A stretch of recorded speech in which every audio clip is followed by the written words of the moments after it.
When the Lexus GS arrived in the early 1990s, the original Giugiaro-designed one, its mission was to challenge the reigning midsize luxury sedans from Audi, BMW, Jaguar, and Mercedes-Benz. Accordingly, equipped with a choice of V6 or V8 engines, the second-generation model made such a convincing case that it won 10 BEST Cars accolades for 3 years running, 1998 through 2000.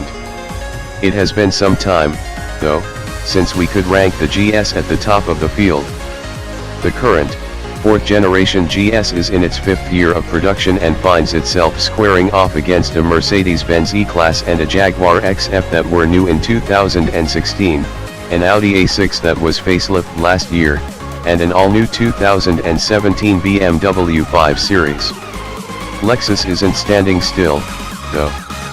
For its 2016 midlife refresh, Lexus added the value-priced base model tested here with a turbocharged 2.0-liter 4-cylinder engine that makes 241 horsepower and 258 lb-ft of torque.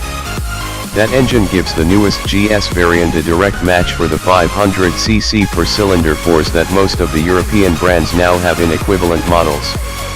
The tail badge says GS200t, although the marketers call it the GS Turbo because Lexus marketers never had a turbo before, and it comes at a starting price that leaves some breathing room below $50,000, something you won't find if you shop midsize premium sedans at the German stores.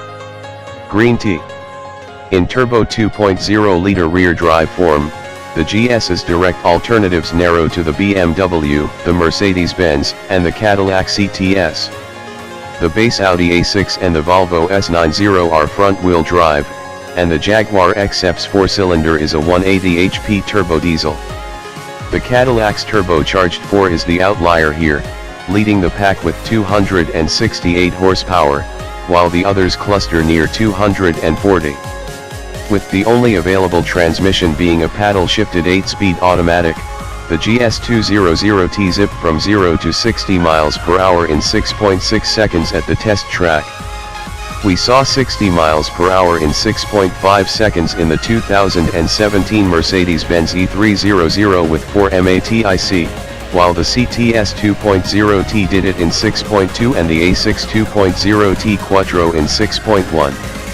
The BMW 528i needed only 5.9 seconds, but it's being replaced for 2017.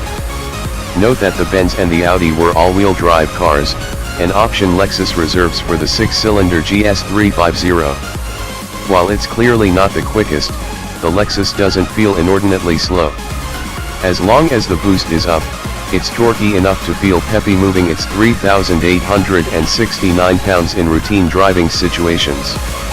Only at higher speeds does the drivetrain falter, and then only when you need to accelerate quickly.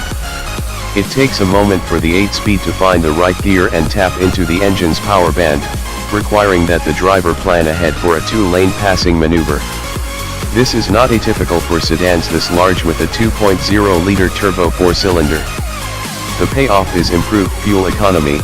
We measured 24 mpg in our testing, below its EPA combined rating of 26 mpg, but much better than the 19 and 20 mpg we've measured in tests of the GS350. Where this car excels is in its easygoing demeanor.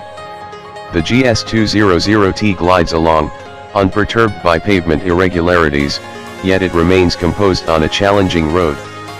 Aside from a little body roll, its chassis measures up in this field, returning a solid 0.86 G on the skid pad. The GS also stopped from 70 miles per hour in 173 feet, a good but not outstanding performance for this class. For those seeking to amp up the driving fun, Lexus offers an F-Sport version of the GS Turbo. It brings a tauter suspension and a lot of other features, but adds $7,670 to the price, which puts it within $1,000 of the $55,785 sticker on a GS350 F Sport with the stronger 311 HP V6. Still searching? Lexus designers seem to be grasping for ways to make their infotainment controls distinctive, without much success in making them functional. There's a clumsy touchpad in the NX crossover, While in some older designs such as this GS, Lexus still employs a vague and inconsistent floating controller on the center console that continues to frustrate. It's like a poorly made version of the joysticks on the portable Sony PlayStation and demands too much attention to be a viable control option while driving. This is a case where Lexus would do well to follow some competitors who have replaced or augmented their similarly awkward remote controllers with touchscreen activation.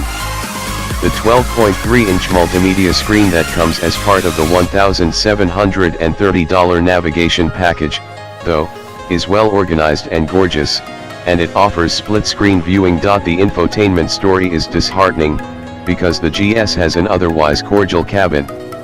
The heated and ventilated perforated leather seats are supportive, the brushed metal accents look classy, and the tight fits and surface finishes measure up to class standards. Our test car had some textured black trim that looked a little cheap on close examination, but also avoided the problems posed by the widely used shiny piano black alternative that emphasizes fingerprints and looks good only in the showroom. Lexus offers optional aluminum and open-pore wood trim, but they're not quite as handsome as those found in Volvo and Mercedes cabins. The now familiar GS's 192.1-inch overall length is the shortest in the field, but the packaging works out well, yielding a competitive 98 cubic feet of interior space. The 18 cubic foot trunk spanks its competition, which averages around 14, but the rear seats don't fold to expand the cargo hold. Rear seat legroom can feel tight for adults over 6 feet tall, and the center tunnel is tall and wide. The front center console can be opened only if its lid is slid rearward on its track, which makes the rear center position even less useful if you're traveling any distance with a fifth occupant. One of them had better be a child. For Lexus, this turbo engine makes a lot of sense. The power plant already existed in the brand's portfolio. It also is found in the IS200t and the NX200t, and it improves fuel economy in a mid-size sedan. Besides, BMW and Mercedes are doing it, too, and you know how that goes. But, to customers, the GS Turbo's most attractive feature might be that sub $50,000 sticker. There are fancier and faster choices in the segment, but the GS200t is a solid, pleasant package at an accessible price.